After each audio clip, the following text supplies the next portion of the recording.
Hello दोस्तों, आपके अपने ही चैनल ग्लोबलपुर में आपका स्वागत करता हूं। आज मैं क्लास 10th अध्याय 5 को चालू कर रहे हैं। जहां तक क्लास में हुआ है उससे आगे बता रहे, और जो एक्सरसाइज बचा हुआ है पहले उसको समाप्त कर देंगे। उसके बाद जो पढ़ा दिए हैं उसको बाद में समाप्त करेंगे। तो चलिए देखते हैं, स्टार्ट करते हैं अध्याय 5 और इसमें क्या पढ़ना है। तो अध्याय 5 का जो नाम है वो है समांतर श्रेणी, यानी इंग्लिश में इसको अर्थमेटिक प्रोग्रेशन कहते हैं, शॉर्ट में इसको एपी कहते हैं। तो इसको पढ़ने के लिए पहले हमको समझना पड़ेगा कि ये श्रेणी है क्या, इसको समझेंगे। उसके बाद फिर समांतर श्रेणी को पढ़ेंगे।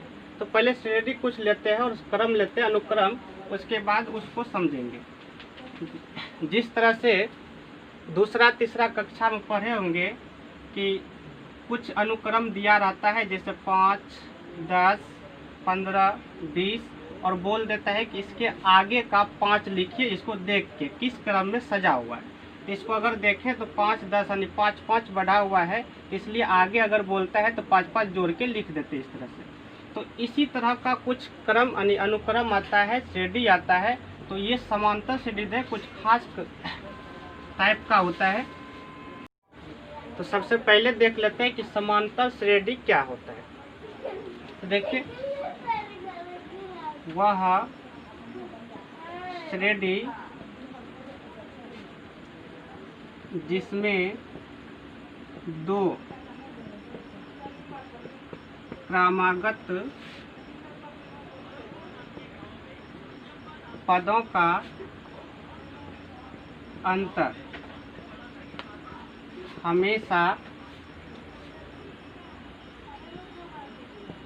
नियत होता है,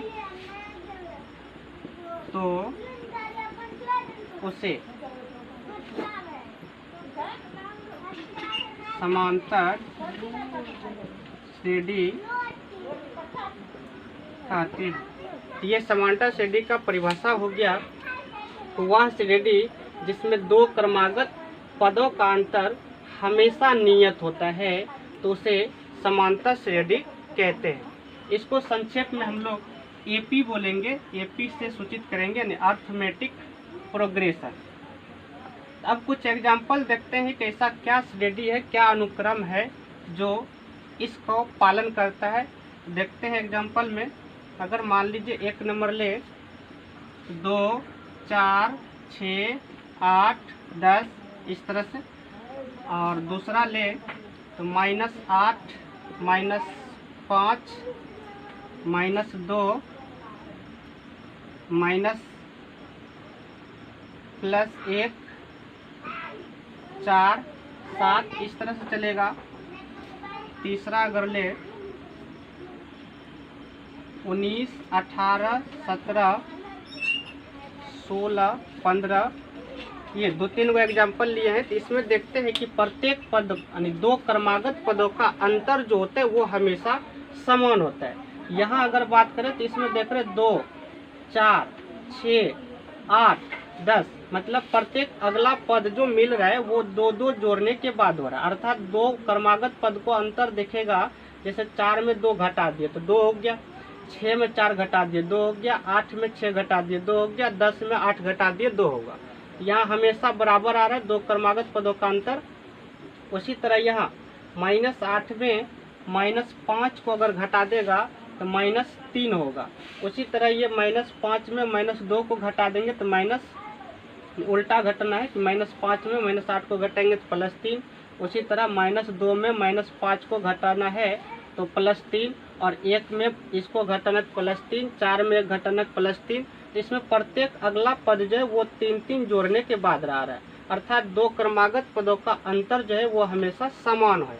उसी तरह नीचे अगर देखें तो 19, 18, 17, 16, अर्थात 18 में अगर 19 को घटाएं तो -1, 17 में 18 को घटा दे तो -1, 16 में 17 को घटा दे तो -1। तो इसमें हम लोग देख रहे हैं कि प्रत्येक दो क्रमागत पद का जो अंतर होता है वो हमेशा समान होता है। तो ऐसे श्रेणी को ही समांतर श्रेणी कहा जाता है। अब इसमें जो वो नियत संख्या होते हैं जो हमेशा समान होता है उसको समांतर श्रेणी का सार्व अंतर कहते हैं।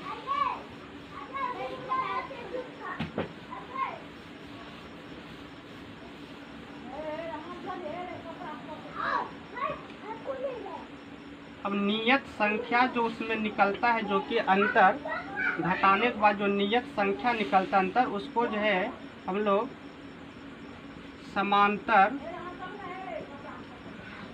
श्रेणी का सार्व अंतर कहते हैं। जो नियत संख्या जो मिलता है दो क्रमागत पदों के अंतर का, उसको समांतर श्रेणी का सार्व अंतर कहते हैं। और इसको जो सूचित करते हैं वो डी से सूचित किया जाता है, सार्व अंतर को तो डी सूचित किया जाता है। अब देखते हैं कि कुछ अलग यानी समांतर श्रेणी जो है कितना प्रकार का होता है, क्योंकि इससे पहले जो लिखे तो हम समांतर श्रेणी को दो तरह से लिख सकते हैं। अगर एग्जाम्पल ले तो 2, 4, 6, 8, 10 एक ऐसे होगा। उसके बाद दूसरा अगर लें तो 10, 20, 30, 40, 50 ये, यानी इस तरह से अगर देखें तो ये डॉट डॉट का अर्थ हुआ कि ये जो है इसका पद निश्चित नहीं है, ये चलते रहेगा। और इसमें जो हम फुल स्टॉप दिए इसका मतलब हुआ कि इसका अंतिम पद कहीं न कहीं जाके रुका हुआ है और इसमें अंतिम पद नहीं है। अर्थात इस आधार पर एपी को दो भाग में बांटा है, जिसको फिनाइट एपी और इनफिनाइट एपी कहते हैं, यानी नियमित और अनियमित, या फिर निश्चित और अनिश्चित भी बोल सकते हैं। एपी का टाइप्स ऑफ एपी यानी समांतर श्रेणी के प्रकार जिसको कहते हैं। तो प्रकार की बात करते हैं तो दो प्रकार का होता है, एक नियमित बोल सकते हैं या निश्चित लिखते हैं, निश्चित एपी, या फिर इसको इंग्लिश में फिनाइट एपी बोलेंगे। और दूसरा होता है अनिश्चित एपी, इंग्लिश में इसको इनफिनाइट एपी कहते हैं। तो नाम जैसा है कि नाम से ही पता चल रहा है निश्चित एपी, यानी कहने का अर्थ हुआ कि इसमें जो है एपी में पदों की संख्या निश्चित होगा, अर्थात इसका अंतिम पद कहीं न कहीं होगा। और अनिश्चित एपी में इसमें पद की संख्या निश्चित नहीं होगा, इसका अर्थ हुआ कि इसका अंतिम पद नहीं होगा। अगर एक नंबर की बात करते हैं, निश्चित एपी की बात करते हैं, तो वैसे एपी को बोलेंगे कि वह एपी जिसमें पदों की संख्या निश्चित हो तो उसे निश्चित एपी कहते हैं या नियमित एपी कहते हैं। अब एग्जाम्पल की बात करते हैं तो देखिए 4, 6, 8, 10, 12, 16, 18। दूसरा नंबर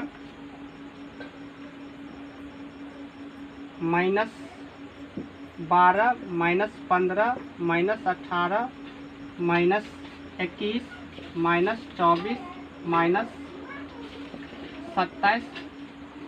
3 नंबर ले तो 8, 1, 3, 5, 7, 9, 11, 13। तो इसमें जितना भी एपी एग्जाम्पल में लिए सब में देख रहे कि पद की संख्या निश्चित है, अर्थात इसके आगे अब पद नहीं है। उसी तरह तीनों में इसके आगे अब कोई पद नहीं है, अर्थात पद की संख्या निश्चित है। इसलिए ऐसे एपी को निश्चित एपी या नियमित एपी कह सकते हैं। इसको दूसरे तरह से भी बोल सकते हैं। वैसे एपी को नियमित अर्थात निश्चित एपी कहते हैं जिसमें अंतिम पद मालूम हो, अर्थात जैसे यह अंतिम पद यहाँ पता है कि 18 है और इसके बाद नहीं है। उसी तरह इस एपी का अंतिम पद हमको पता है -27 है, इसके आगे नहीं है। उसी तरह तीसरा का अंतिम पद जो है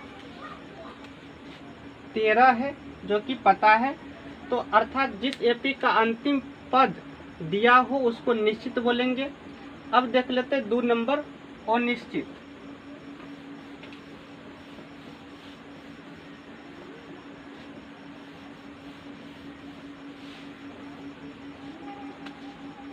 देखिए अनिश्चित क्या है, वह एपी जिसमें पदों की संख्या निश्चित नहीं हो तो उसे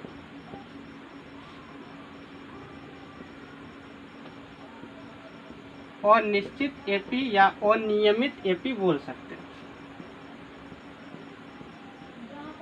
इसको दूसरे तरीका से भी बोल सकते हैं। वैसे एपी को अनिश्चित एपी बोलेंगे, अनियमित एपी बोलेंगे जिसमें कि अंतिम पद नहीं दिया हो, नहीं मालूम हो। एग्जाम्पल की बात करते हैं तो देखिए 1 नंबर 1, 3, 5, 7, 9, 11 और इसका अंतिम पद नहीं मालूम है। उसी तरह दूसरा ले तो 3, 8, 13, 18, 23, ये भी इसी तरह चलते रहेगा। तीसरा एग्जाम्पल लें तो -4, -2, -0, 2, 4, 6, 8 ये भी चलते रहेगा। तो इसका हमको अंतिम पद पता नहीं है, अर्थात इसमें पदों की संख्या निश्चित नहीं है। अगर गिनती करें इसमें पता नहीं है, ये डॉट डॉट का अर्थ है ये चलते रहेगा, अर्थात पद की संख्या निश्चित नहीं है, तो इसको हम लोग अनिश्चित एपी बोल सकते हैं। अब देख लेते हैं कि एपी को कुछ संकेत में एपी के लिए कुछ वर्ड आता है, संकेतिक वर्ड, तो क्या क्या है, किसको क्या चीज से सूचित करेंगे उसको देख लेते हैं।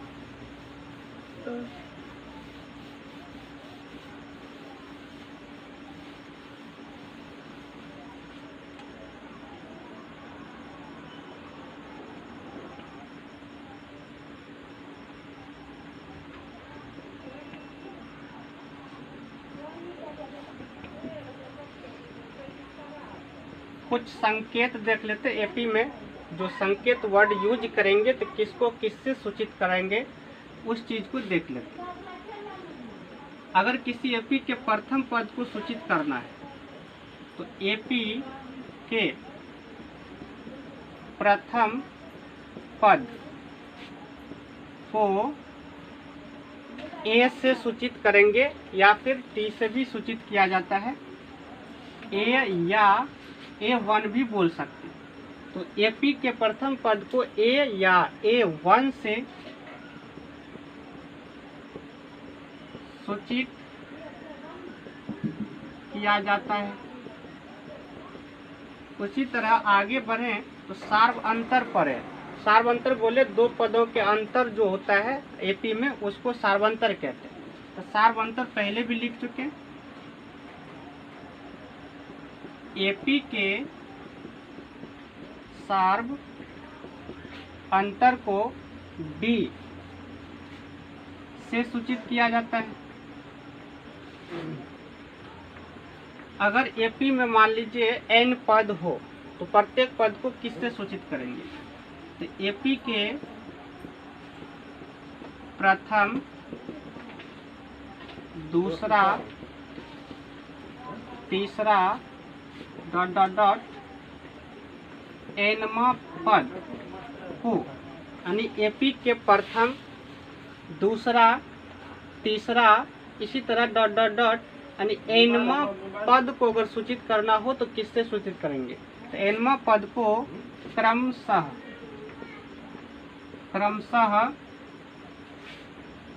A1, A2, A3 dot dot dot AN या फिर इसको T से भी सूचित किया जाता है। तो T1, T2 T3 dot dot dot Tn से सूचित किया जाता है।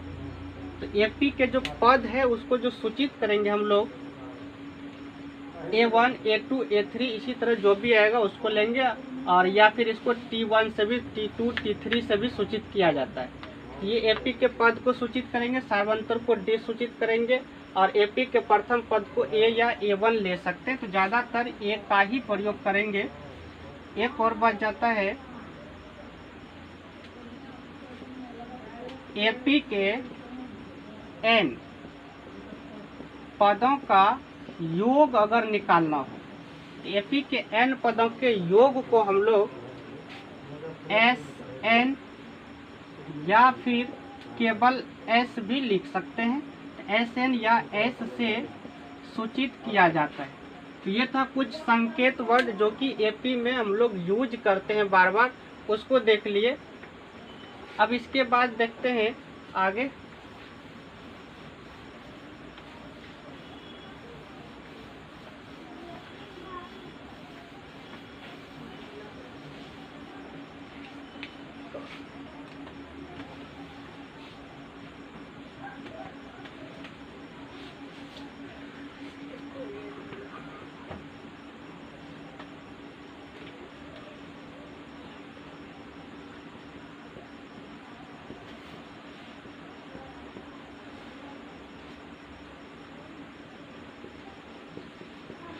AP से संबंधित सूत्र, यानी AP में जो फॉर्मूला यूज होगा वो क्या क्या होगा, यहाँ हम लिख देते हैं फॉर्मूला को।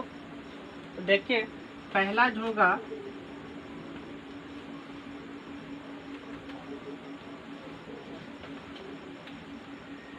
AP के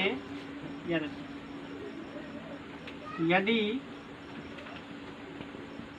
AP के प्रथम पद A सार्व अंतर D और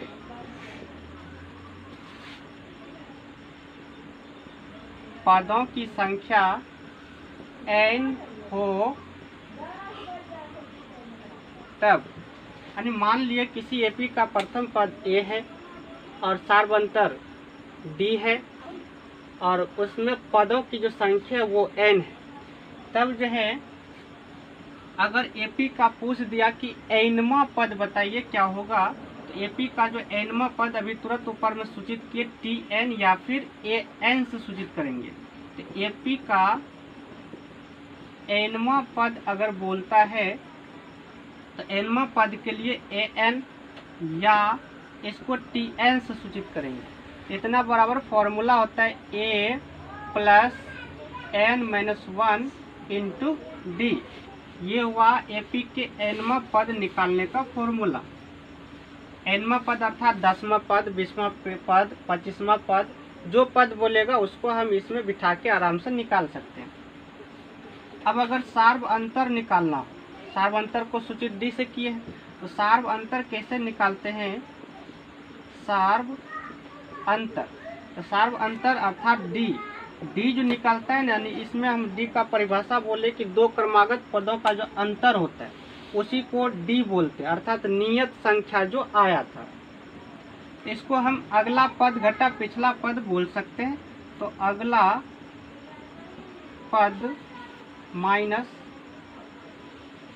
पिछला पद, अर्थात दो अगर पद को हम यहाँ लें तो इसको हम D बराबर A2 घटा A1 भी बोल सकते हैं, अर्थात अगला पद घटा पिछला पद। ये सार्वंतर के लिए फॉर्मूला हुआ।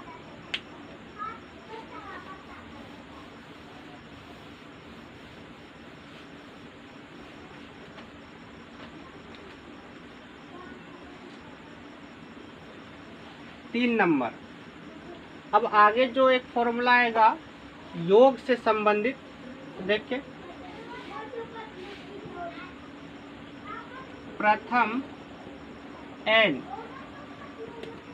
पदों का योग, यानी AP में जितना भी पद है अगर वो सभी पदों का योग पूछता है तो कौन सा फॉर्मूला होगा? तो n पदों के योग को हम लोग Sn या फिर S से सूचित किए। प्रथम n पदों का योग अगर Sn निकालना हो तो Sn बराबर फॉर्मूला होता है n/2 into 2a plus n-1 into d। ये हो गया n पदों का योग के लिए यानी जोड़ के लिए सूत्र हो गया। इसका एक और फॉर्मूला होता है, अगर एपिफिनाइट हो अर्थात अंतिम पद मालूम हो तो दूसरा सूत्र भी लगा सकते हैं। तो दूसरा सूत्र क्या होगा, Sn बराबर ये भी लिख सकते हैं n/2 a प्लस l। अगर किसी एपी का प्रथम पद और अंतिम पद मालूम हो तो n पदों के योग के लिए ये फॉर्मूला लगा देंगे। एक फॉर्मूला Sn और आ जाता है, अगर nवां पद निकालना हो और योग दिया हो तो nवां पद अर्थात Tn या An निकालना हो और एपी के पदों का योग दिया हो तो उसके लिए ये फॉर्मूला होता है Sn घटा Sn-1, यानी कि n पदों का योग में n-1 पदों को घटा देंगे तो एपी का nवां पद निकल जाएगा। ये चौथा फॉर्मूला हुआ। पूरे एपी में, पूरे समांतर श्रेणी में केवल यही 4 फॉर्मूला ही है और चारों फॉर्मूला से पूरा अध्याय समाप्त हो जाता है। तो जब इसका यूज करेंगे तो वहाँ अच्छा समझ में आएगा। यहाँ हम एक जगह फॉर्मूला लिख दिए हैं। तो इस वीडियो में इतना ही, फिर मिलेंगे आगे।